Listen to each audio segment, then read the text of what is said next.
Hello friends, स्वागत है आपका आज के इस वीडियो में। दोस्तों, आप सोच रहे हैं कि ऐसी भी कोई स्कीम है जिसमें सिर्फ 50,000 रुपए लगा करके 1 करोड़ रुपए या उससे भी ज्यादा का फंड बनाया जा सकता है, और वो भी एसबीआई की स्कीम में, यानी भारत के सबसे ट्रस्टेबल बैंक की स्कीम में। तो बिल्कुल दोस्तों, ऐसा हो सकता है एसबीआई की स्कीम के अंदर। तो आज हम बात करेंगे एसबीआई के इन्वेस्टमेंट ऑप्शन के बारे में। दोस्तों, अगर आप एसबीआई की इस स्कीम में पैसे इन्वेस्ट करते हैं तो आपको किसी भी सेविंग अकाउंट से 10 गुना ज्यादा रिटर्न मिल सकता है, और किसी भी गवर्नमेंट स्कीम में आप पैसे इन्वेस्ट करते हैं तो उससे ये 7 गुना ज्यादा रिटर्न दे सकता है आपको, और किसी भी एफडी के रिटर्न से ये 5 गुना ज्यादा रिटर्न दे सकता है। और यहाँ पर अगर आप किसी भी लार्ज कैप म्यूचुअल फंड में पैसे लगाते हैं तो उससे भी 3 गुना ज्यादा रिटर्न ये आपको दे सकता है। और हम जिस स्कीम की बात कर रहे हैं उसका एनुअल इंटरेस्ट रेट है 48%, जो हम आगे देखेंगे। अब दोस्तों, जरूरी नहीं है कि आप 50,000 रुपए ही डालें। हो सकता है आपके पास 10,000 रुपए हैं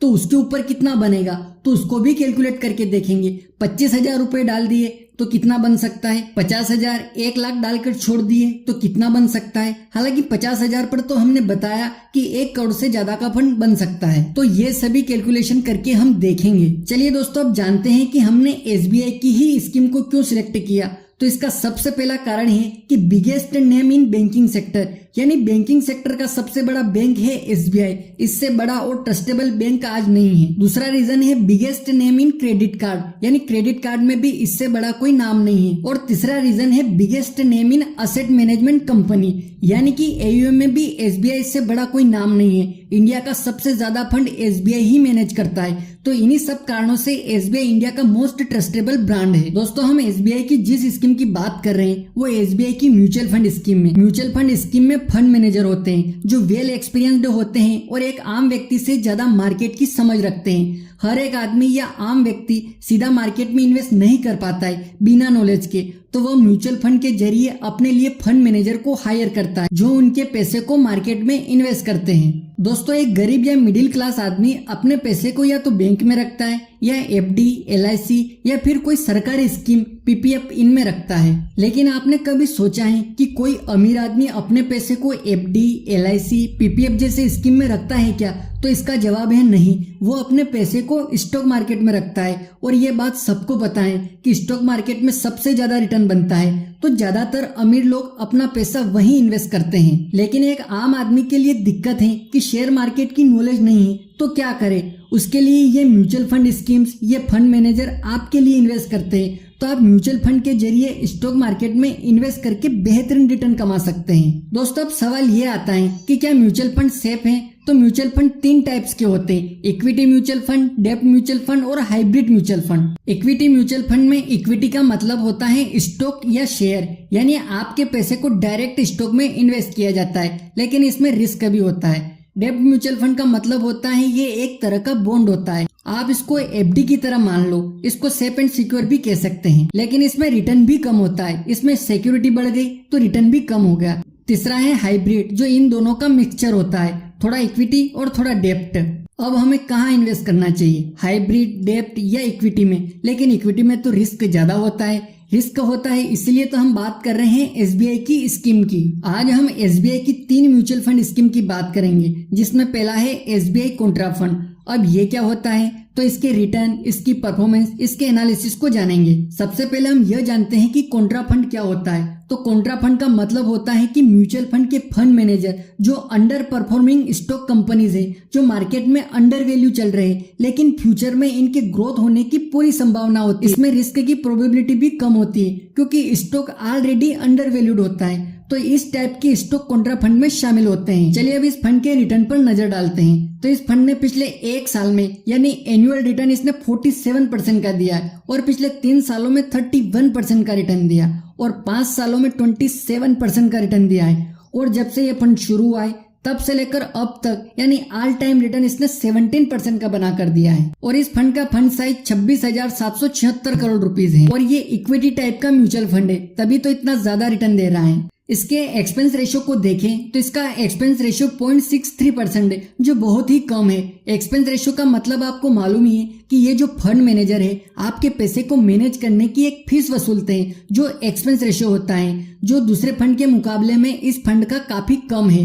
इस फंड में कोई लॉक इन पीरियड नहीं है, आप कभी भी अपने पैसे को विड्रॉल कर सकते हैं। इसका एग्जिट लोड 1% का है, यानी इसमें से अगर आप 1 साल के पहले अपने पैसे को विड्रॉल करते हैं तो 1% का एग्जिट लोड चार्ज कटेगा, लेकिन 1 साल के बाद आप कभी भी अपने पैसे को निकालते हो तो किसी भी प्रकार का कोई चार्ज नहीं कटेगा। अब फंड की टॉप होल्डिंग को देखें तो इस फंड के फंड मैनेजर ने स्टेट बैंक ऑफ इंडिया यानी कि खुद में ही इन्वेस्ट कर रखा है। इसके अलावा निफ्टी बैंक, HDFC बैंक, गेल इंडिया, टोरेंट पावर और टाटा स्टील जैसी कंपनी शामिल हैं। चलिए दोस्तों, अब देखते हैं कि कितना अमाउंट इन्वेस्ट करने पर कितना फंड बनेगा। यहाँ पर मैंने 1 टाइम इन्वेस्टमेंट को लिया है और यहाँ पर एवरेज रिटर्न जो लिया है वो 20% लिया है, क्योंकि इस फंड ने 47% और 5 साल में 27% का रिटर्न दिया है। तो मैंने इसको आने वाले 20 से 30 सालों के लिए माना है कि ये 20% का एवरेज रिटर्न तो दे ही देगा। तो अगर आप सिर्फ 10,000 रुपए एक बार इन्वेस्ट करके SBI के फंड में डाल देते हो तो 20 साल में आपका 10,000 लगभग 4 लाख रुपए बन जाता है, और 30 साल तक रख दिया तो 23 लाख रुपए से ज्यादा बन जाता है, और उसी को 40 साल के लिए रख दो तो 1,47,00,000 रुपए का फंड बन जाता है। सिर्फ 10,000 रुपए को एक बार इन्वेस्ट करके छोड़ दिया तो वो 1.5 करोड़ रुपए से भी ज्यादा का फंड बन जाता है। इस दरमियान महंगाई भी बढ़ेगी तो भी अपना तो 10,000 ही इन्वेस्ट हुआ है, तो इसको आप अपने हिसाब से एडजस्ट कर लेना। और इसी प्रकार अगर आपने 25,000 रुपए एक बार इन्वेस्ट करके छोड़ दिया तो 20 साल में बन जाएगा 9.5 लाख रुपए, और 30 साल में बन जाएगा 60 लाख रुपए, और 40 साल में बन जाएगा 3.5 करोड़ से भी ज्यादा का फंड। और अगर आपने 50,000 रुपए एक बार इन्वेस्ट करके छोड़ दिया तो वह बन जाएगा 20 साल में 19 लाख रुपए, 30 साल में बन जाएगा 1 करोड़ रुपए, और 40 साल में बन जाएगा 7.5 करोड़ रुपए, सिर्फ और सिर्फ 50,000 रुपए एक बार इन्वेस्ट करके छोड़ दिया। तो इसी प्रकार 1 लाख रुपए इन्वेस्ट करके छोड़ दिया तो 20 साल में बन जाएगा 38 लाख रुपए, 30 साल में बन जाएगा 2.25 करोड़ रुपए, और 40 साल में बन जाएगा ये 14 करोड़ रुपए। तो दोस्तों, अब इसकी कितनी गारंटी है कि इतना रिटर्न तो मिल ही जाएगा? तो इसकी कोई गारंटी नहीं है। हमने 20% माना था, उसके हिसाब से ये रिटर्न निकल के आया है। अगर मार्केट गिरता है या कोई रिसेशन आता है तो यह कम ज्यादा हो सकता है। ये कैलकुलेशन आप खुद भी कर सकते हैं लमसम कैलकुलेटर को सर्च करके। चलिए बढ़ते हैं SBI के अगले फंड की तरफ, जिसका नाम है SBI इंफ्रास्ट्रक्चर फंड। पिछले कुछ सालों में देश में काफी ज्यादा इंफ्रास्ट्रक्चर सेक्टर में ग्रोथ हुई है, जिसमें सड़कें, road, railway line, bridge, building, यानी हर तरफ इंफ्रा सेक्टर में काम हो रहा है। तो इंफ्रा सेक्टर से रिलेटेड जितनी भी कंपनियां हैं सभी अच्छा परफॉर्म करेगी। तो SBI का ये इंफ्रास्ट्रक्चर फंड इन जैसी कंपनियों में इन्वेस्ट करता है। चलिए अब इस फंड के रिटर्न परफॉर्मेंस को देखें तो इस फंड ने पिछले 1 साल में 61% का जबरदस्त रिटर्न दिया है, और पिछले 3 सालों में 33% का रिटर्न दिया, और 5 सालों में 26% का रिटर्न दिया, और इसका ऑल टाइम रिटर्न 16.5% का है। तो इसका कारण यह है कि 2014 के बाद ही इंफ्रा सेक्टर की कंपनियों में ग्रोथ देखने को मिली है। इस फंड का फंड साइज 2,432 करोड़ रुपए, और ये भी इक्विटी टाइप का म्यूचुअल फंड है। इस फंड का एक्सपेंस रेशियो 1.36% है, जो कि बहुत ज्यादा है। पिछले वाले फंड का 0.63% था, जो इससे काफी कम था, और इसका एग्जिट लोड 0.50% है। इन 30 डेज यानी कि 30 दिन के बाद आप कभी भी अपना पैसा विड्रॉल कर सकते हैं, उस पर कोई चार्ज नहीं लगेगा। इस फंड की टॉप होल्डिंग देखें तो इसने इंफ्रा सेक्टर की टॉप कंपनियों में होल्डिंग ले रखी है, जिसमें Reliance Industries, Bharti Airtel, Larsen and टर्बो, श्री सीमेंट, टोरेंट पावर जैसी कंपनी शामिल है।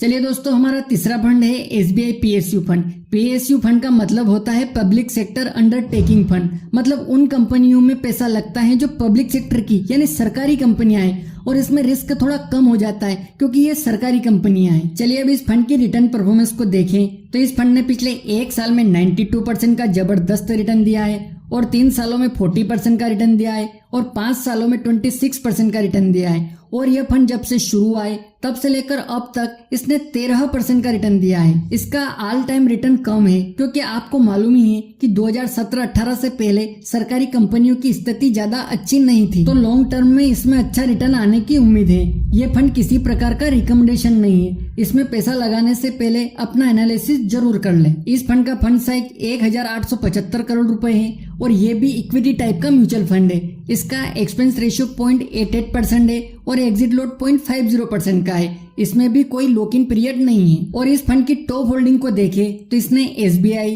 Power grid, NTPC, Hindustan copper, Bharat heavy electrical, NHPC जैसी पब्लिक सेक्टर की कंपनीज में होल्डिंग ले रखी है। तो दोस्तों ये थे एसबीआई की 3 म्यूचुअल फंड जिनके अंदर आप एक बार इन्वेस्टमेंट करके लॉन्ग टर्म में बड़ा फंड बना सकते हैं। आपको म्यूचुअल फंड रिलेटेड किसी प्रकार की कोई भी क्वेरी है तो आप नीचे कमेंट कर सकते हैं। और आपको जानकारी पसंद आए तो वीडियो को लाइक कर दीजिए और चैनल को भी सब्सक्राइब कर लीजिएगा। मिलते हैं अगले वीडियो में नए टॉपिक के साथ। तब तक के लिए जय हिंद, जय भारत।